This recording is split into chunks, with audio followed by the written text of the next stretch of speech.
I'll say that again. Good afternoon, Loggies.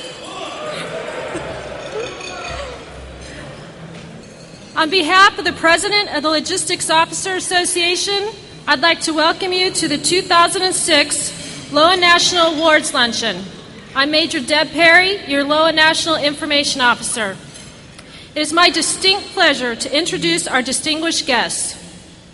Our guest speaker for today's luncheon, Mr. Herb Kelleher, Executive Chairman of Southwest Airlines.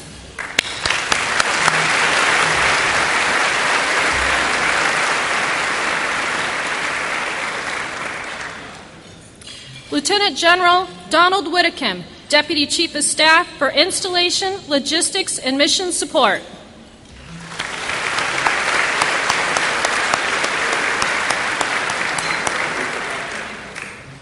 Brigadier General Greg Feast, Director of Logistics, Installation, and Mission Support, Headquarters, Air Education and Training Command.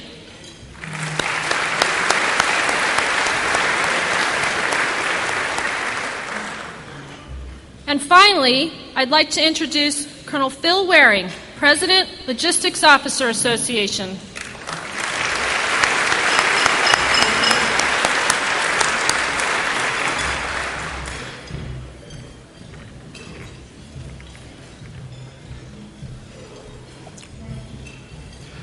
If you're still eating, continue eating. I hope you've enjoyed the lunch if you have finished and your dessert. So please feel free to continue. At this time, I'd like to introduce our next guest speaker, Mr. Herb Kelleher, Executive Chairman for Southwest Airlines. Mr. Kelleher led Southwest Airlines to over 30 consecutive years of profitability, first as the company's co-founder, president, and then CEO. During his tenure, Herb Kelleher produced the highest return to shareholders of any company in the S&P 500. In 2001, Mr. Kelleher retired from his position as president and CEO, but remaining as the executive chairman of Southwest Airlines. Sir, we're pleased to have you here, and the floor is yours.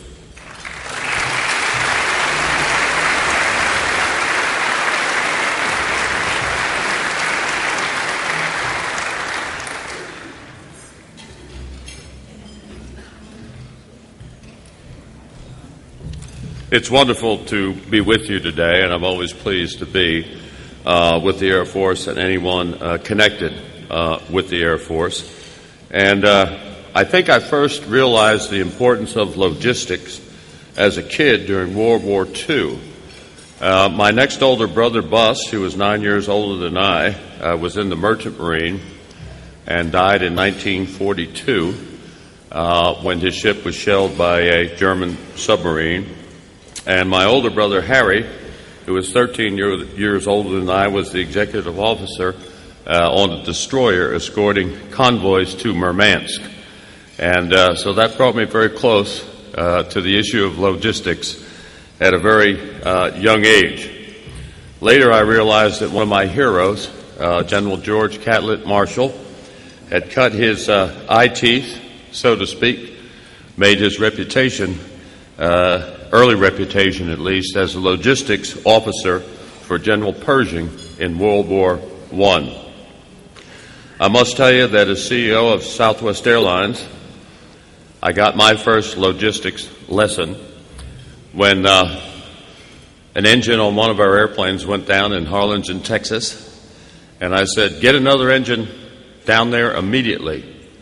And so our maintenance department made a call. We put the engine on a trailer, and it didn't show up in Harlingen 6 hours later.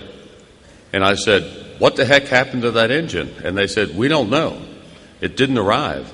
And I said, "Well, call the trucking company and ask them what the hell the problem is." And they said, "We've forgotten the name of the trucking company." I figure I just lost a multi-million-dollar engine. Actually, the guy's truck had broken down south of San Antonio, and he was waiting for replacement. I, of course, have seen the fabulous performance of the Air Force in Kosovo, in Desert Storm, Iraq, and many other places. And getting the right people and supplies to the right location at the right time, I think is the key to success of any military organization and any private business as well. I have spoken to different Air Force commands at various times over the last several years on the issue of transformational leadership, and I consider that to be my subject today. And one of the things that I have said is that it's inspiring to me that since you have the number one Air Force, at least in our solar system, if not in the entire galaxy,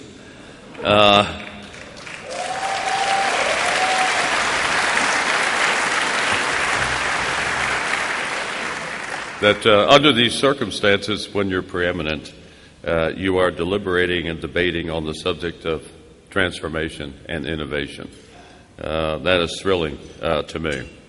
By way of contrast, when Southwest, by many measures and substantial opinion, became the number one airline in the world, I told our people that we were at our most dangerous inflection point, that if we were at our peak, there was only one direction we were going to head in the future, and that was downhill. That we got big by thinking and acting small, and we'd get small by thinking and acting big. In other words, becoming complacent, becoming arrogant with respect to our so-called position in the world. I also emphasize that only constant change produces security. There's always a tremendous amount of tension between those who love the status quo and those who are interested in change for change's sake. But I think from a tactical standpoint, you have to recognize that the facts and circumstances of the world that surround us do change, and that you have to change with them in order to be successful. We lost the America's Cup after 106 years because we got complacent and thought it was a given that we were going to win it. The Central Leather Company was the 17th largest company in the United States at the turn of the 20th century, and it made buggy whips and saddles and didn't realize what the advent of the car portended for its future. The oldest business in America, and when I say old, I'm talking really old, about 250, 260 years, has actually changed its full line of business 7 times during its history, which is why it is the oldest business in America. It started off making coke during the Civil War for gunpowder, and wound up as a bank in Alexandria, Virginia. And that's why it's still alive, because it welcomed change.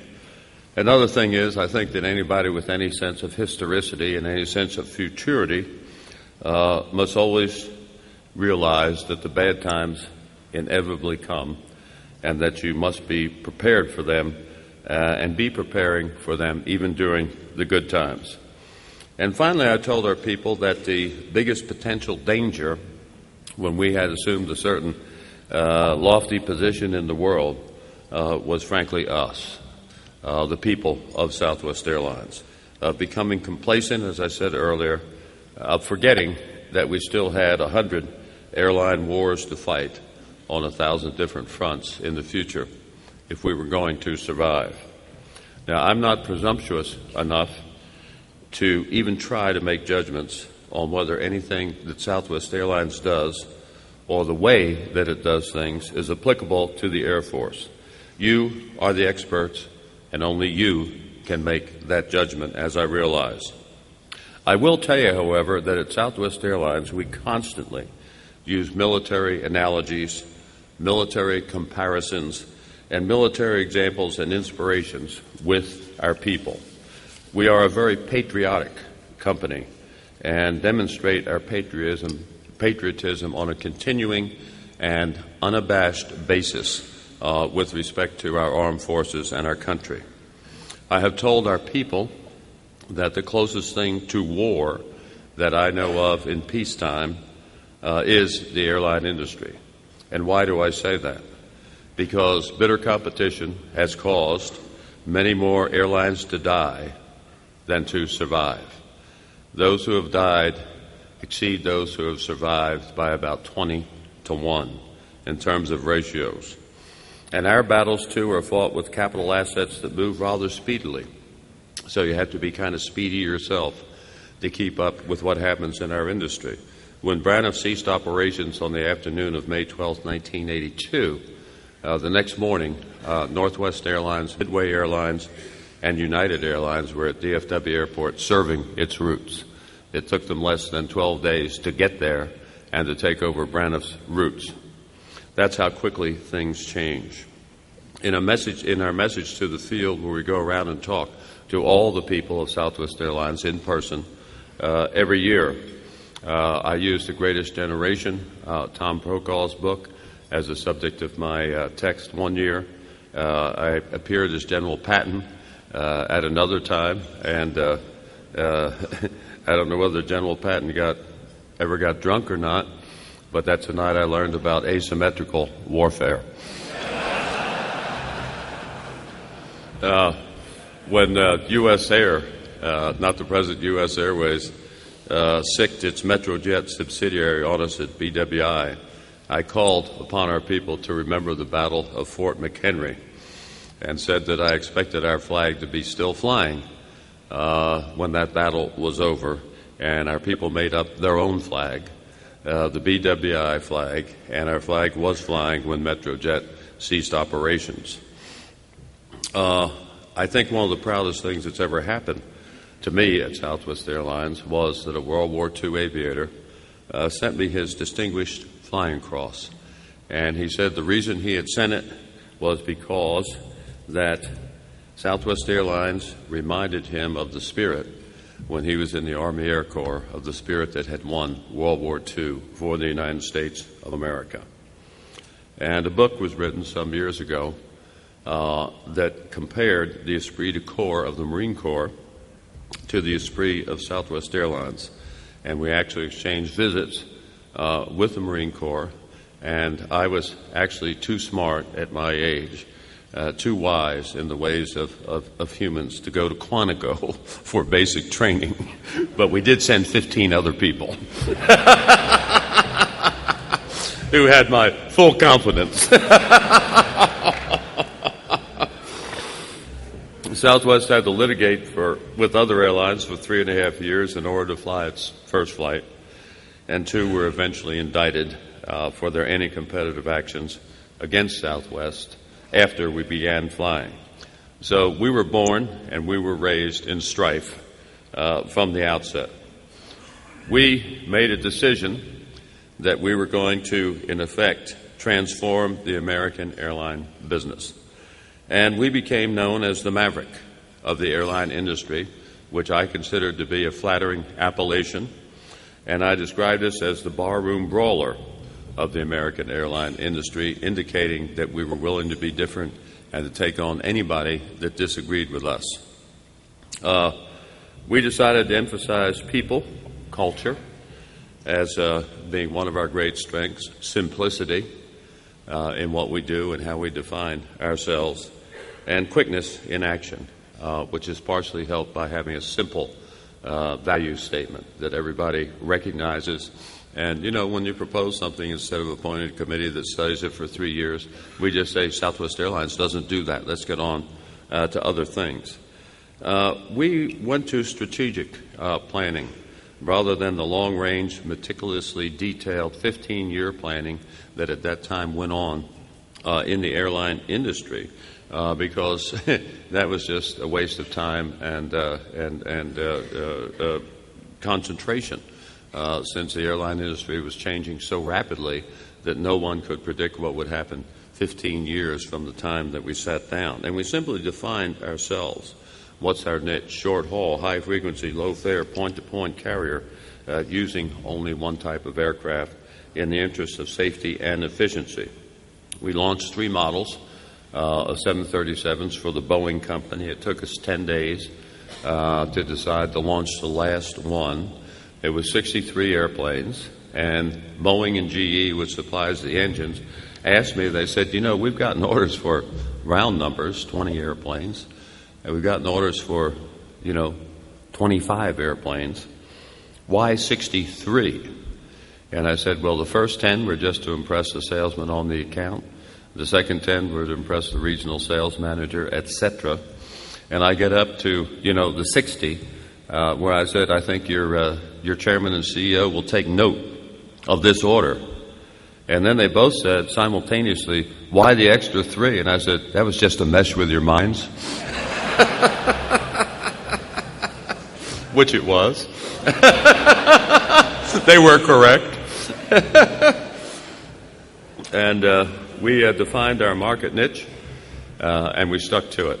And that's one of the hardest things to do, because people are always coming at you with a whole lot of ideas about things that you can do in order to generate increased revenue, as an example.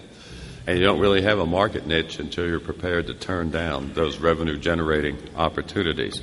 It's kind of like what you go through with airplanes, where an airplane is designed and then everybody wants to add 1,000 things to it.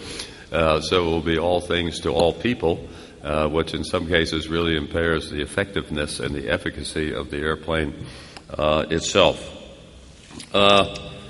We decided that there was never perfect knowledge in this world, that you can study something for 5 years, as an example. But probably when you get to the end of that study, things have changed so much that it doesn't really matter whether you undertook it or not. So we kind of followed the aphorism of ready, fire, aim, because if you don't fire in a hurry, you'll never get the chance to aim. And you can clean up the details later once you do something. Now, this is one that will really make you envious, I think. And I hate to tell you this, but one of the things that I preached was that budgets are simply black marks on white pieces of paper. And what I was referring to is that you set a budget at the beginning of the year, and then 18 things happen during that year that constitute emergencies or opportunities. Guess what? You change your budget to take advantage of those. And one of the things that we were particularly focused on, which I know is something that you focus on, is a sense of urgency, a sense of getting things done in a hurry, a sense of externalizing on who the possible enemies are and what they propose to do. And the way I described it to our people was that we want to be like a puma, so that any time we're prepared to strike with alacrity and with force when the opportunity is given us or the necessity arises. And what do I mean by that? When U.S. Air pulled down in California, they didn't give us any notice that they were going to do that. We just woke up one day and the story said U.S. Air is pulling out of California. And so we immediately got 6 airplanes, lickety-split, all over the world as fast as we could, went into California and went from about 1.5% of the market to 60% within 3 years. That's what I mean by ready, aim, fire. If we'd sat around and thought about it for 3 or 4 years, guess what? Other carriers would have been doing it instead of us. When Midway Airlines ceased operations in Chicago, just to give you an example, we simply went in and took over their gates. We didn't own them. We didn't have a lease on them. But since they had ceased operations, we figured that possession is 9/10 of the law. In truth and in fact, a reporter from the Chicago Tribune asked me, said, "What are you guys doing?" And I said, "Well, if you were from Texas, I'd tell you we were homesteading." But perhaps you're not familiar with that term. But I was very careful to call Mayor Daley in advance, by the way, and say, "Mayor, your favorite son is dead. Can I be your new favorite son?" Because I certainly wanted the mayor to know. And I could give you 1,000 other examples about the emphasis on speed and results and getting things done. And one of our keys to that, frankly, as you get bigger, you need hierarchy. There's no question about that. You need bureaucracy. There's no question about that. But on the other hand, I don't think you want to give in and just accept that that's the be-all and the end-all of your organization, hierarchy and bureaucracy. So we're always fighting increasing the layers at Southwest Airlines. And we try to keep it as flat as we possibly can, so it's more of a decision-making, mission-oriented, results-focused organization than anything else. And we also constantly fight the issue of tribalism, which I think we've been pretty successful over the years in contravening. And that is, pilots and mechanics usually go after each other. It's the pilot's fault, it's the mechanic's fault, and then they wrangle over it. It's not true at Southwest Airlines. Our pilots go around and they work on the ramp at Southwest Airlines as a cutting-edge team. Since our maintenance is progressive and starts mainly at 11 o'clock each night, our pilots go over and cook barbecues for our mechanics on their break. And that has produced an incredibly fast, cohesive organization. The FAA came in to do a surprise inspection after a certain incident in the industry, not ours, by the way. And I went over for the debriefing because I wanted to hear what they had to say. And they said, yours is the most cooperative, communicative airline that we have ever inspected. They said, you don't document everything the way that you should. But the free flow of information among the departments and the focus on getting the job done is truly extraordinary. So we asked for a few more documents than we had. But, documents aren't all important necessarily in a fast-flowing world. When we acquired another carrier, they subpoenaed our documents, the Justice Department, and we sent them about that many. And they came in and they talked to me and they said, we didn't get a lot of documents from you. And I said, well, we're more action than document-oriented at Southwest Airlines. And then I made a mistake. They said, well, at least we want to see your business plan. And I said, did you bring a neurosurgeon with you?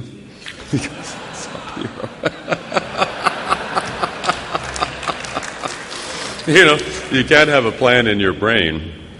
And basically, I know that you've got to have rules, but we decided that we had too many of them, that we had too many manuals. I actually burned them symbolically. They were huge. We couldn't deal with issues rising with customers the way that we should. I'm not talking about the technical manuals, for maintenance or flight operation, although some of those I'd like to burn too. I just don't have the guts. But I'm talking about manuals that govern things like customer service.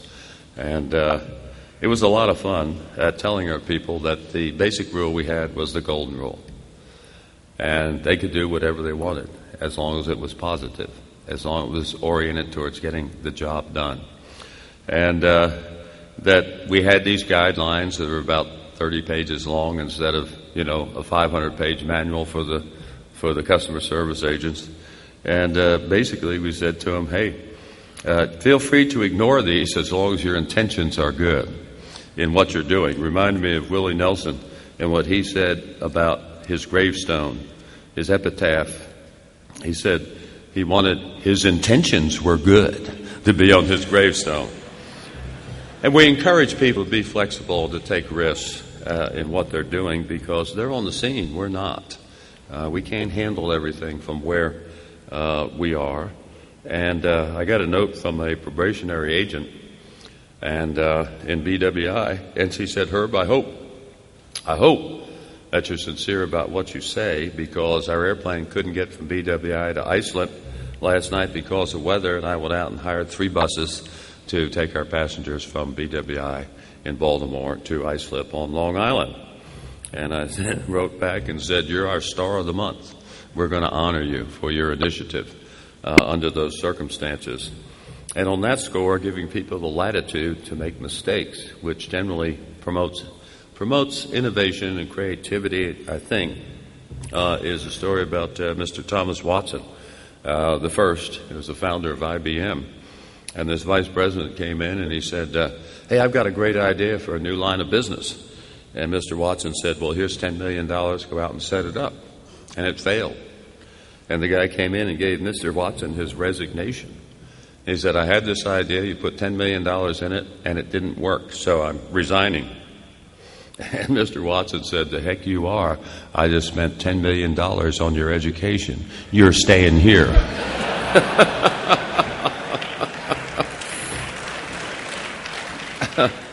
But we decided that people were our primary customers, and I mean our people at Southwest Airlines. And we also decided that the customer is not always right, which is one of the stupidest doctrines in the history of American business as far as I'm concerned. The customer hits one of our customer service agents over the head with a stanchion, and we're supposed to say, well, you're always right. Next time you come by, we'll have another stanchion for you. So that's stupid. The customer is not always right.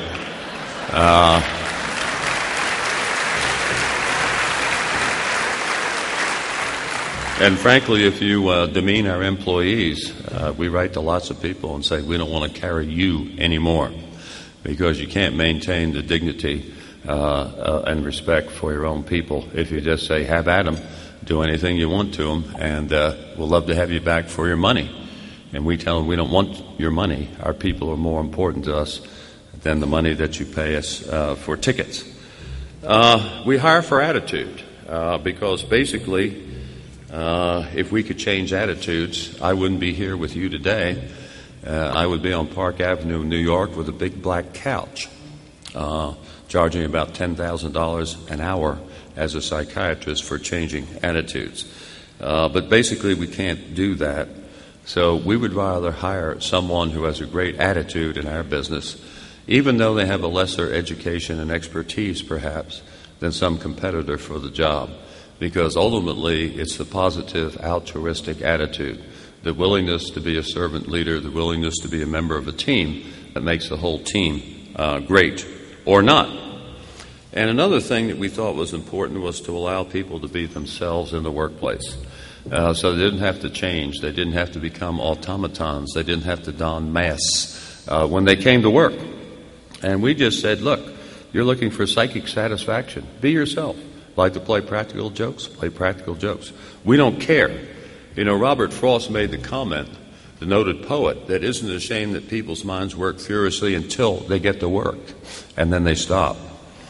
And I think one reason for that is that at work we're trying to shape people into something that they're really not. So it's artificial.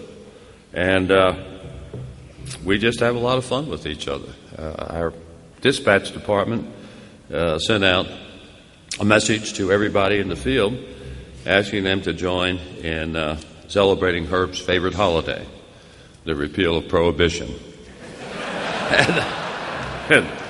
And they were correct about that. Then some guys took my new car and they put purple fluorescent lights under it. And I loved them so much I had them replaced 3 times. But if you're at a formal party, it is kind of noticeable when all the cars are being brought up by the valet parker and your car with the purple fluorescent lights arrives. I found out that you get shot at in different neighborhoods depending on...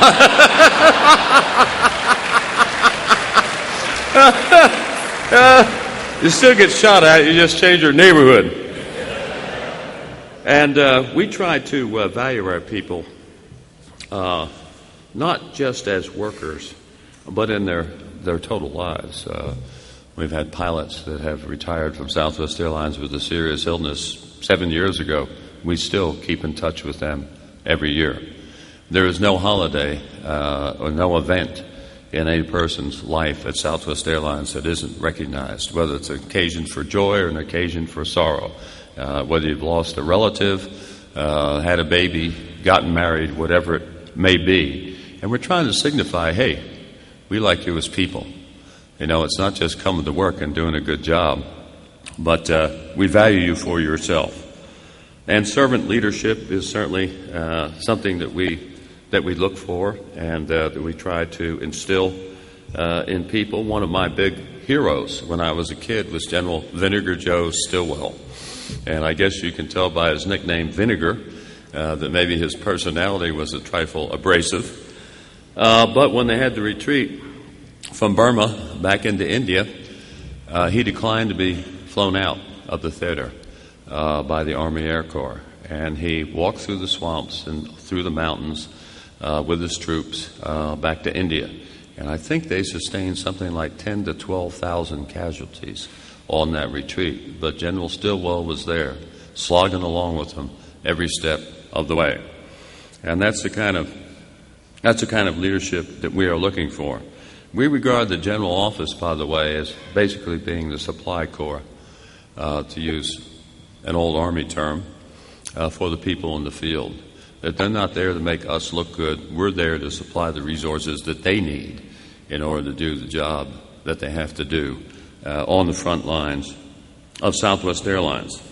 And we make sure that everybody gets out in the field every year. They have to go actually work on the ramp, loading bags, taking reservations at the reservation center, selling tickets at the ticket counter.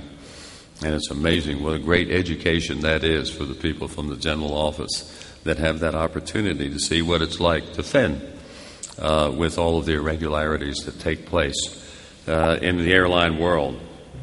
And another thing that we have strongly emphasized is cross-fertilization.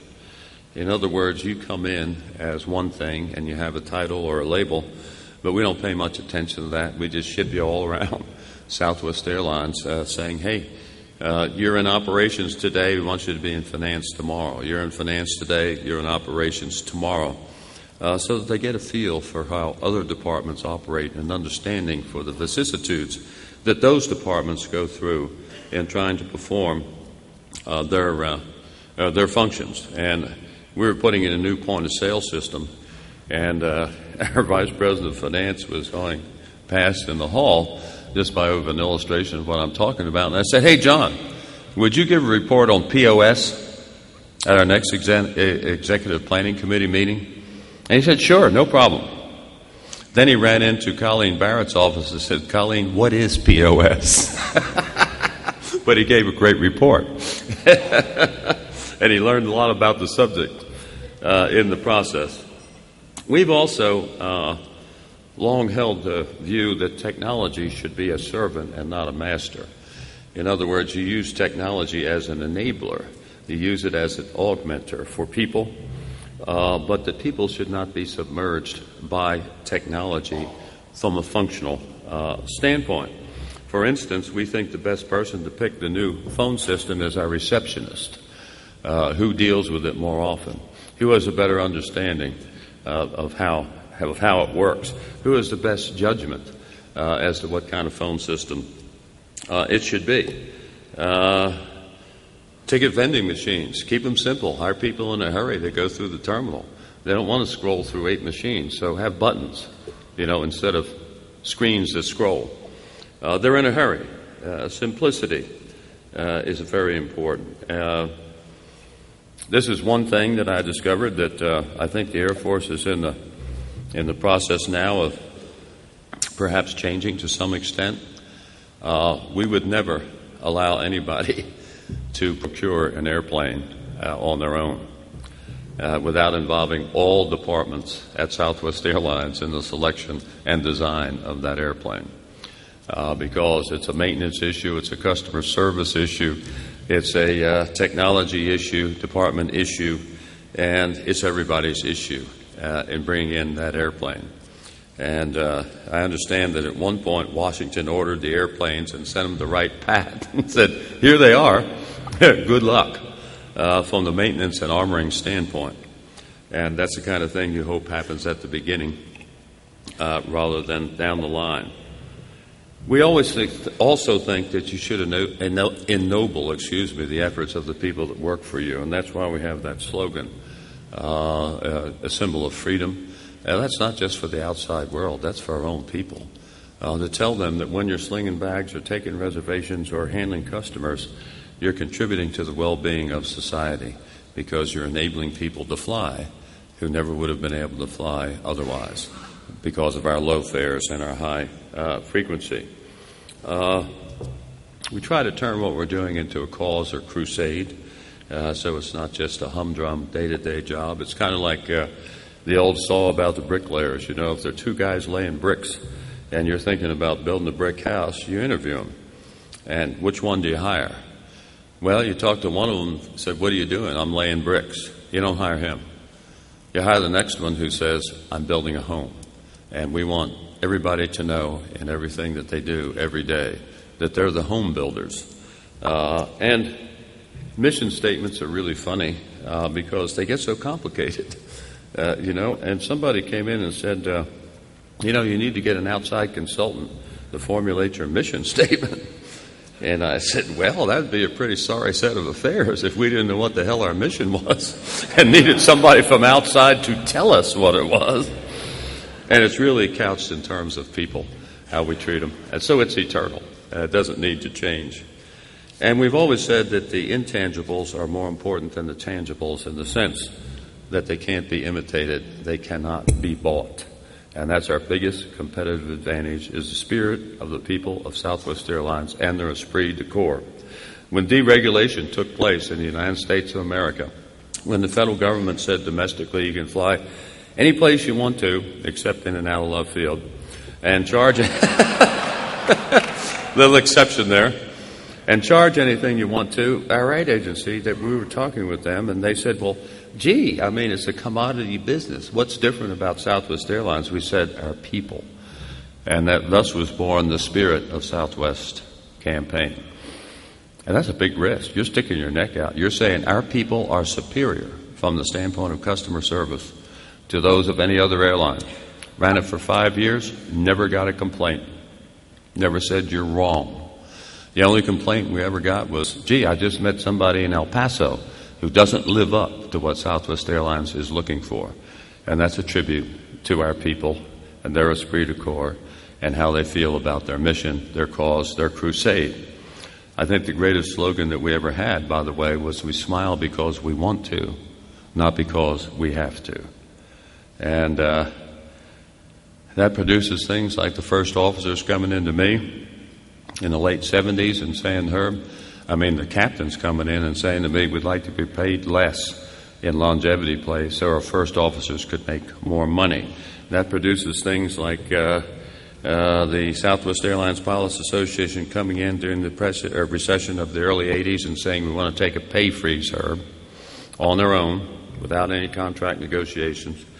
That's the kind of thing that produces our pilots agreeing to an option contract in 1994, which is now 12 years old, the longest pilots contract in the history of commercial aviation. And believe me, our pilots took options, stock options, and they have made millions out of that deal. But they took a risk, they had faith, and it paid off for them. And that's the way it's supposed to be. Nice rewards for taking a risk. So we've had 33 consecutive years of profitability and profit sharing, no furloughs ever. As the Colonel said earlier, we have the highest return to shareholders of any company in the S&P 500 over 30 years, and there have been a lot of companies in and out of it over 30 years. The best safety record in the commercial airline industry, the best customer service record in terms of DOT statistics, the fewest complaints per 100,000 passengers carried since they started keeping those statistics in 1987. Always among the most admired companies in the United States and in the world, in the top 10. Continually the most admired airline in the world. We have an average of 40 to 50 job applications for each job that we have at Southwest Airlines, and many people take pay cuts from their existing job in order to join us because, again, they're looking for psychic satisfaction in what they do.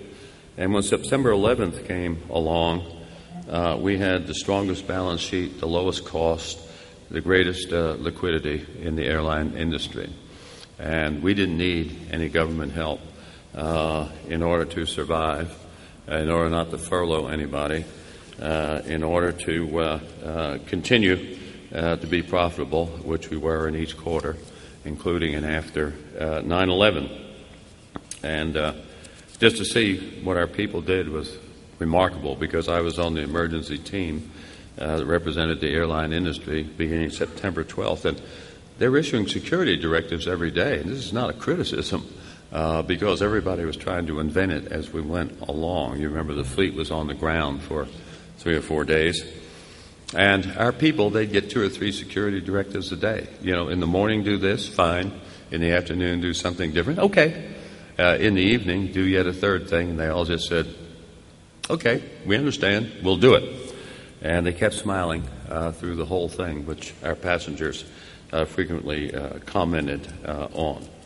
Now, one of my favorite tales is the little girl who wrote an essay on Socrates. And she said Socrates was a philosopher. He talked a lot, and they poisoned him.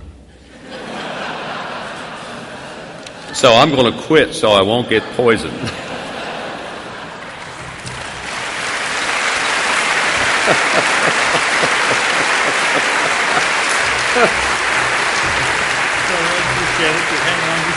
Sure. Yeah, I do want a Q&A, Colonel. Do we have any time? I'm willing to do it if you got the time. Okay. Absolutely. Thank you.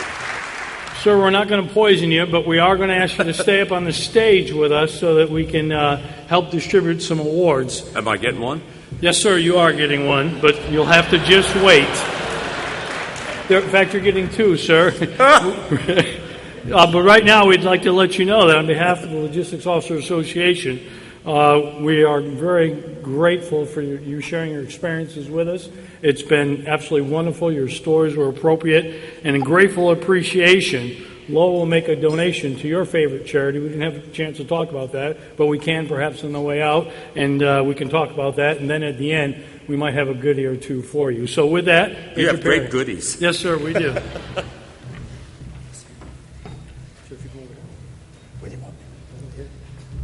The first award is the Colonel James L. Haas Small Chapter of the Year Award. Colonel Haas, will you please come forward to assist with the presentation?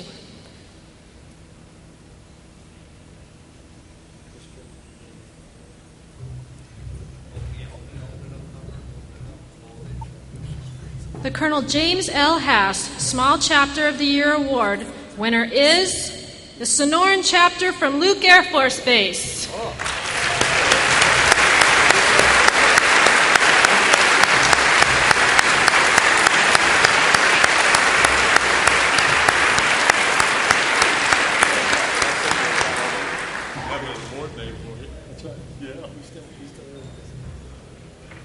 Is Major Kelly Stevens here? Okay.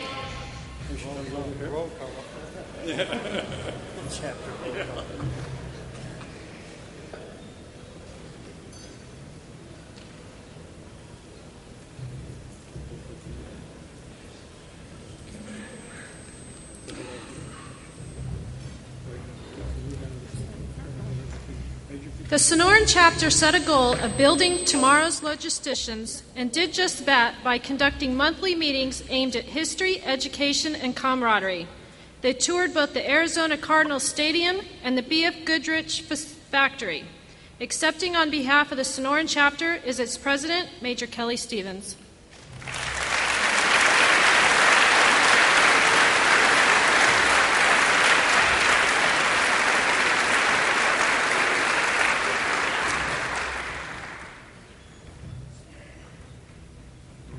Lieutenant General Whitcomb, sir, will you please come forward to assist in the next presentations?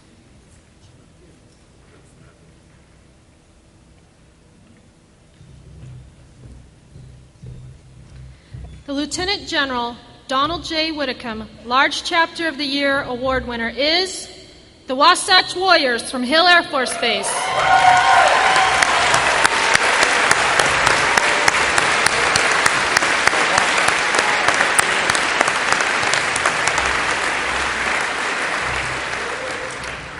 The Wasatch Warriors scheduled 2 industry tours at Associated Foods as well as Questar gas facilities. They hosted their annual dining out as well as a world-class golf tournament. Accepting on behalf of the Wasatch Warriors is the chapter president, Captain J.J. Feudy.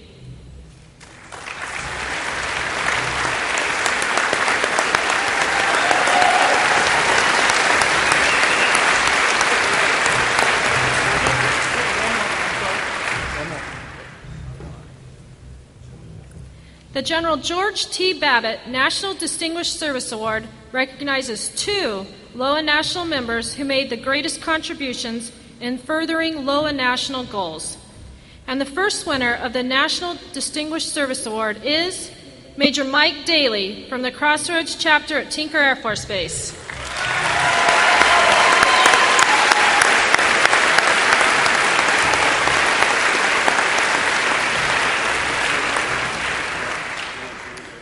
As the Crossroads Chapter Marketing Director, Major Daly organized VA hospital and membership drives. Major Daly also serves as a LOA National Assistant Historian. In this capacity, Major Daly was the mastermind behind the now famous MOA and LOA History Wall, and he's authored the Historical and Past Presidents series on the LOA National Newsletter. Accepting on his behalf is Major George Unsinger.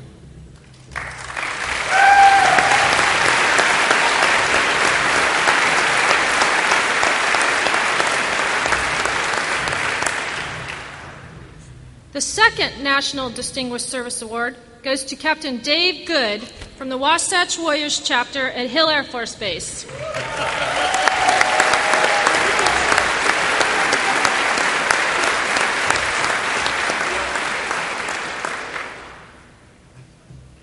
Captain Good served as a chapter vice president. His leadership was instrumental in increasing LOA National membership exponentially. Additionally, the chapter awarded over $700 in scholarships to the Hill Air Force Base community. Accepting on his behalf is Captain J.J. Feudy.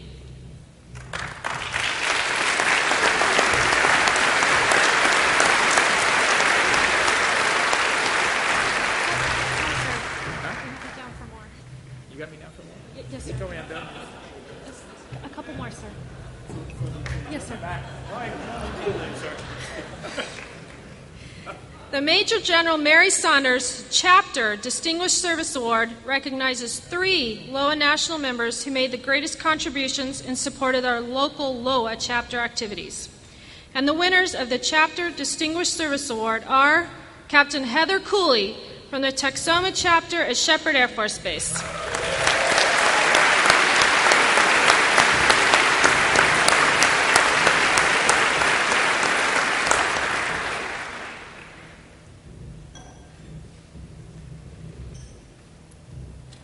As a chapter secretary, she organized recurring base-level mentoring sessions, and she spearheaded several professional development opportunities with visiting DVs. Congratulations, Captain Cooley.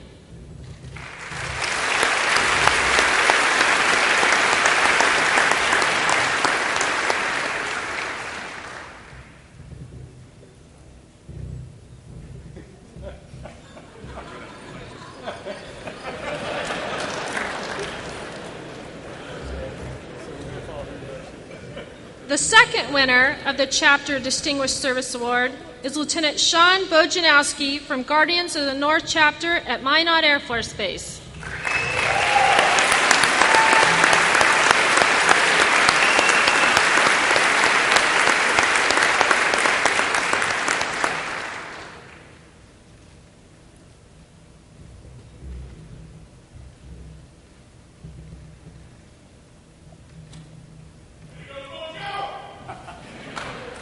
As chapter treasurer, Lieutenant Bojanowski was instrumental in bringing 2 key AFA logistics classes and a Navy lean logistics briefing to Minot Air Force Base.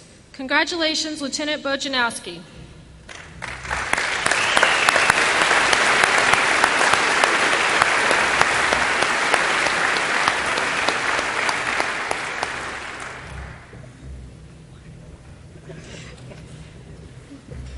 And the final winner of the Chapter Distinguished Service Award goes to Lieutenant Philip Rosinski from the Gateway Chapter at Scott Air Force Base.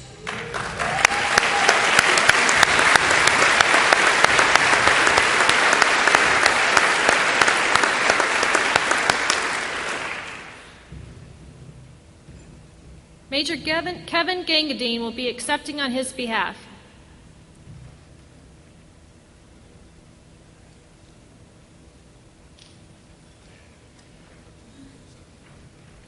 Lieutenant Philip Rosinski was the chapter vice president. He chaired the first annual Gateway Golf Tournament, raising over $400 in support of local chapter goals. Congratulations, Lieutenant Rosinski.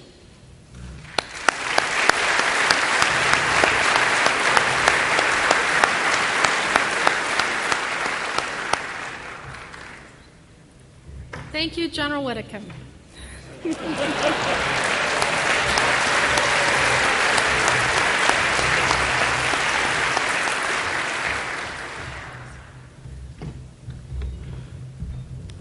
Sir, we truly appreciate you taking time to come here. I know a little rough taking off this morning, but you had a good view while you were up in the cockpit. So we do appreciate you taking the time out. And we do have a memento for you. Today during the conference, when as folks registered, we gave them a gym bag. You could probably carry lots of things in that gym bag other than gym clothes. It depends on what you'd like to do. But we'd like to go ahead and give you that gym bag, and we'd like to present you with a LOA jacket on behalf of all the members of LOA, and hope you wear it proudly in the 60-plus cities that Southwest Airlines flies on. So, sir?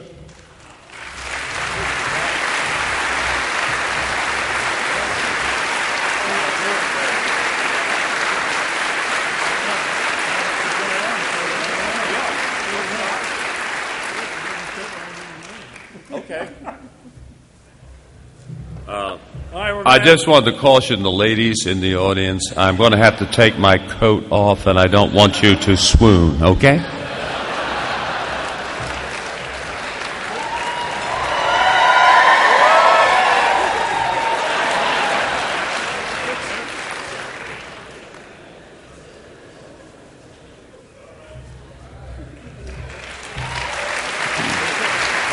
I don't know, sir.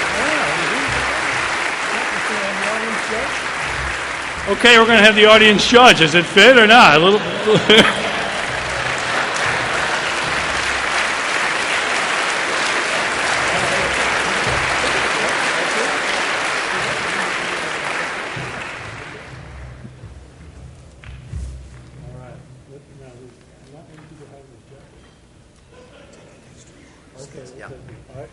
Okay, Mr. Keller, we really appreciate your time for coming out today, and we really appreciate your words. They're inspirational as we transform our Air Force into our new Air Force we're about to unfold here. So, sir, thank you very much. Thank you, Keller. Wonderful to be with you. Thank you.